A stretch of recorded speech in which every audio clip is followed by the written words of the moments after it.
In your book, Surprise, Kill, Vanish, you write about the CIA and the so-called president's third option. It turns out, so first of all, first option being diplomacy and second option being war. So when diplomacy is inadequate and war is a terrible idea, we'll go to the third option.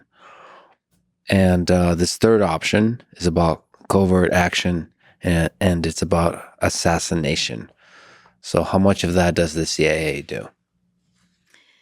That is open to debate. We know from the historical record that the CIA was heavily involved in assassination during the Cold War. That's non-negotiable, Even the names of the programs that were assigned to perform assassinations are fascinating and now declassified. Like Eisenhower's, for example, was the Health Alteration Committee.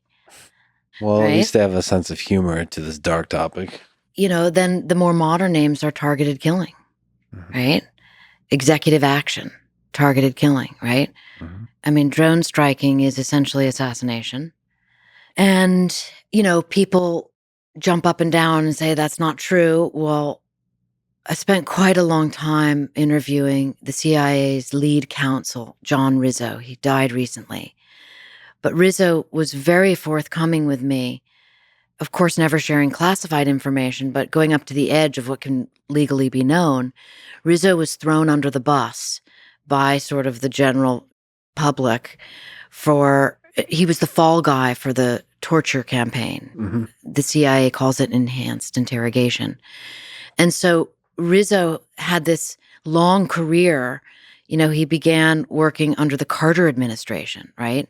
And was responsible for the torture memos, was responsible for legally making sure the president's ass was covered, and then got thrown under the bus. And so he was very forthcoming, not in a bitter way, but in a very earnest way about a lot of how these programs are made to be legal, because if the president of the United States says they're legal, they're legal.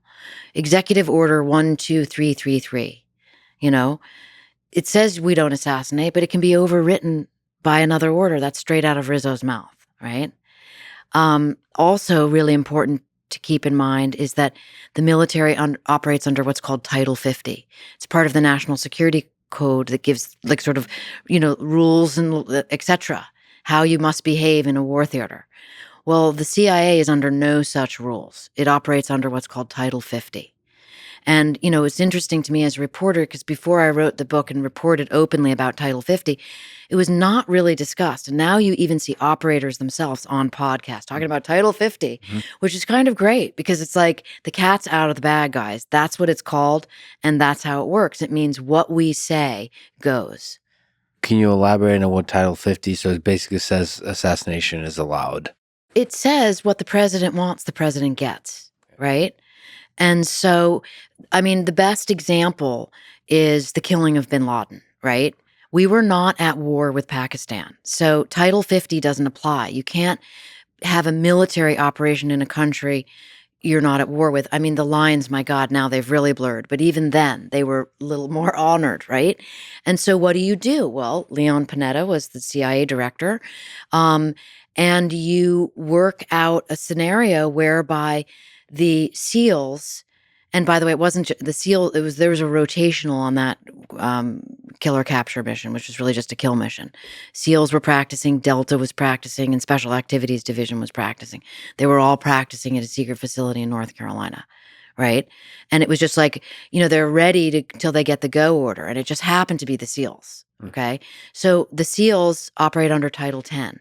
So they had to get what I call sheep dip, because that's what the insiders call it, right? And that is a term that comes from, interestingly, Area 51. The U-2 pilots were Air Force pilots. They needed to be sheep dipped over to the CIA so they could do things that defied the law, okay? So you can see how these all entwine and you become more and more informed and you go, aha, right? So that's how Title 50 worked. So the night of that mission, it was a CIA mission, because the CIA is allowed to go into Pakistan and kill someone, and the military can't. That's fascinating. So people talk about the Navy SEALs doing it, but it's really, legally speaking, to get the permission to do it within the whole legal framework of the United States, it was the CIA. And if you look at their uniforms that they were wearing, and now that you know this, oh, you'll see there's no nomenclature on them. There's no, right? So they're just meant to be completely untraceable. Were they to be shot down and captured? It's like, wait, who are these guys? Oh, a bunch of rogue guys. Okay. And this goes back, the origin story of all that is in Vietnam with Mac v. SOG and these cross border operations that I chronicle in Surprise, Kill, Vanish, which still amaze me to this day, right? I mean, SOG missions, they called it suicide on the ground because that's what it was. And these guys had no identifiable nothing. I mean, they were essentially in pajamas, right? Even their weapons were specially designed by the CIA to have no serial numbers, no nothing. So if they were captured and they became POWs, I don't know who these guys are. What do you think, and how much do they think at the highest levels of power about the ethics of assassination and about the role of that in geopolitics and military operations? Like, to you, maybe also, does assassination make sense as a good methodology of war? I mean, again, I try to remain agnostic on the policy part of it and just report the operator's perspective, right? Because this is what people do, and this is what people are asked to do. And it depends on the individual. I mean, Billy Waugh went on a lot of those missions. I mean, the saying is like, "Oh, Billy Waugh, he killed more people than cancer," right? Did Billy Waugh ever tell me about direct assassinations? No, because they're all classified, right? Did he tell me about some failed ones? Yes. I'll give you an example. It's really interesting. Um, he would show me these PowerPoints that were just fantastic. You know, late in his life, he was constantly being asked to go up to Fort Bragg and lecture to the young soldiers, and everybody loved him.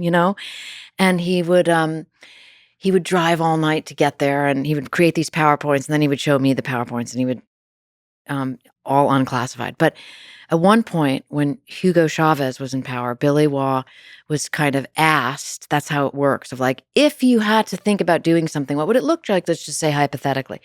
So he took me through this PowerPoint that never happened, whereby he and a group of operators, agency operators, were going to halo jump in to the palace and grab Chavez and probably kill him because he wouldn't allow himself to be captured. And what Billy, and by the way, halo jumping, for those of listeners who don't know, high altitude, low opening, right?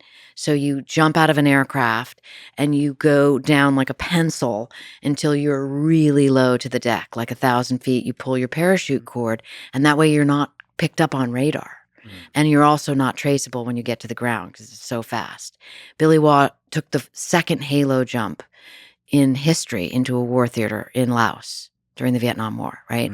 So he's like this famous halo jumper, right? So he and the team were going to go in, grab Chavez, and he said to me a very interesting thing that was kind of a one moment in time where I saw a different side of Billy Waugh, where he said, "I'm so glad we didn't do that, even though I really wanted to at the time." Because can you imagine that country's problems where it is now? Can you imagine how we would have been blamed? And it was an interesting, rare moment for Billy Waugh to comment on the bigger picture that you're asking me about, right? Yeah. I think pretty much the operators I know, they just stick to the mission. So, on the technical difficulty of those missions, just your big sense, how hard is it to assassinate a target on the soil of that nation? I suppose that just depends, right? All right, here's another insightful thing Billy Waugh said to me, and I'm answering the question around because I don't know. Because again, I never had anyone say to me, here's how it went down, right? Because you can't. That would be, first of all, those are classified. So I'm never going to receive classified information. I did hear a lot about reconnaissance missions when people would be in charge of, you have to be able to what's called make book on the target before, right? And making book on the target means photographing them to really, then that gets run up the chain of command to make sure this is really Imad Mugnia we're about to kill, right? But I once asked Billy when I was trying to get the question, and he wouldn't answer it. And I said, so there's another person in my book named Rick Prado, who's also like a legendary agency guy. And And so, he's like 20 years younger than Billy. And I said, Billy, if you and Rick had to kill each other, like, who would win? Right? I was trying to imagine this like hypothetical, like, how would that work? Who would win? Right? And I posed the question to each of them. Yeah. Right? And of course, each of them said me. Right? But Billy, then I went back to them, and Billy said, "Let me tell you how I would win." Okay, right? And he said, "I'd cheat. Mhm. I'd show up before the duel, and I'd kill him." Yeah. There's such a like I have a lot of friends who are Navy SEALs. It's such a guy conversation. Well, you would be amazed at what the women do. Let me just tell you Mm. that. Women are part of the Special Activities Division. A big part of it. Can you comment on that? I can. Women can get a hell of a lot closer to a target. And I mean that literally. The special operations, do you mean, is this part of the CIA? The Special Activities Division, Special now it's Activities. called the Special Activities Center. Mhm. But originally that's the umbrella agency that has the different paramilitary organizations under it, right? So the most lethal one is Ground Branch. And that's what I reported on in Surprise Kill Vanish. And its origins go way back to the Guerrilla Warfare Corps that was started in 1947 for the president. So women are also a part of the alleged assassination, Absolutely. and you're saying they can at times be more effective. I'm just going to leave that Yeah. pause there. The reason I ask of how difficult the assassinations are, with bin Laden, it took a long time. Mm-hmm.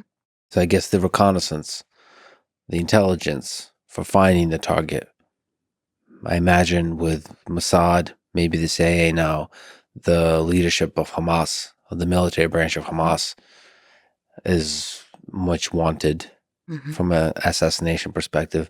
So to me, as an outside observer, it seems like it's more difficult than you would imagine. Mm-hmm. Mm-hmm. But perhaps that's the intelligence aspect of Yeah. it, not the actual assassination, of locating the person. Well, I think it's because mostly, from what I understand, it's a really dirty game, and people are covering for people, right? And I'll give you the example of Billy Waugh and Imad Mugnia, if I may, right? Mhm.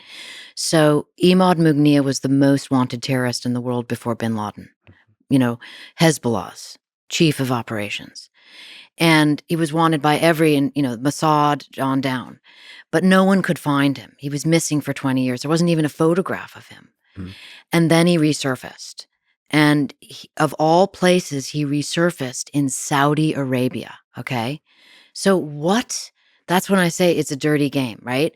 Hezbollah, Iran, enemies with Saudi Arabia. Why on earth was Imad Mugnia in Saudi Arabia? Well, that's where he was. There was a Navy SEAL who was doing reconnaissance on him. This is according to Billy Waugh. And this is around 2005. So Billy's in his 80s at this point, right? Late 70s, 80s. And he gets word that the SEAL who's been tracking Mugnia to get photographs of him, to give the photographs to Mossad and CIA so they can do a joint operation to kill him, which they did with a car bomb in Damascus. That's the end of the story, right? But how we got there was we needed, the CIA needed confirmation. You can't kill the wrong person. So the SEAL panicked, according to Billy Waugh, and was just like, "I'm out of here. This is too dangerous. And I do not want to wind up in a Saudi prison." So who do you send in? Billy Waugh, right? He shows up. He's there for 24 hours. He knows where Mugnia lives from the SEAL. He positions himself in a cafe across the street, which is run by Sudanese men. And of course, Waugh speaks some Sudanese because he operated in Sudan, right? And he's shooting the shit with him by his own words. He had the most foul mouth. It was just absolutely delightful to listen to. And then in between him and Mugnia's house is a dumpster. Mhm. And Billy Waugh, being Billy Waugh, who will go to any lengths to do the job, decides to conduct reconnaissance from inside the dumpster. Mhm. And that is where he is when he takes the Wow. picture of Imad Mugnia living so comfortably in Saudi Mhm. that Mugnia, according to Billy, came out of his apartment building with dry cleaner plastic bag hangers over his shoulder. That's how comfortable he lived there. Mm-hmm. It was his neighborhood. Mm-hmm. Click, click, click. Billy Waugh takes the photographs, runs them to the CIA headquarters in Saudi at the embassy. Oh my God, it's Mugnia. Get the hell out of here. He gets to the airport, he leaves. Those photographs get sent to the agency, and then they do the operation with Mossad, and Mugnia is dead. Now, the truth about that being a co-CIA mission was not reported for many years after the fact. It was originally, Mossad took credit, as the CIA often likes to just give other people credit. Mm-hmm. They just want the job done. Well, speaking of Mossad, what, in your understanding of all the intelligence agencies, what are the strengths and weaknesses of the different intelligence agencies out there? CIA, Mossad, MI6, SVR, and FSB, and the Chinese intelligence, all this kind of stuff. Is there some interesting differences, insights that you have from all your studying of CIA? That's a really interesting question. I don't know. And here's why. It's because I've never interviewed any intelligence officer with those other agencies, right? I've interviewed a couple people with Shin Bet in Israel. But until I speak to an actual source whose job it was, I don't know. And so the information that I'm getting is based on perception of others, which one would think would be deeply clouded by the idea that America's the greatest. Right. Right. Right. We're better than them, you know? Yes. Well, actually, the fascinating thing is because you've spoken to a lot of people about the CIA. How do you know they're telling the truth? Like, how do you? And this Yeah. actually probably applies generally to your interviews with very secretive people. How do you get past the bullshit? Like, Well, that's just like multiple sourcing, right? Sure. So you find the story out, and then you go to the National Archives and you find the operation, and then you learn all about this, and then you interview other people who were there, and you put the story together to the best of your ability, and you make very specific choices with, quote, so and so said, end quote, said so and so, right? And very rarely do I report on a single source, as I did in the end of Area 51. And then it says, essentially, look, dear reader, this is what the source told me. I have no way of corroborating it. This is legit, and here it is. So that's an area to make your reader comfortable with the information that they're being given. And then in all of my books, whether they're 300 or 400 pages, there's always 100 pages of notes at the end. So you can see all the sourcing, and you can begin to get an understanding of how journalism in the national security world works. And also, great opportunity for me to say, I'm often standing on the shoulders of journalists before me who did an incredible job digging into something and being able to report what they knew. Often the books are 10, 20, 30 years old, and so much more has come to light since. And I also would just like to say that I appreciate that you said, great question. I don't know. Not enough people say, I don't know. And that's a sign of a great journalist.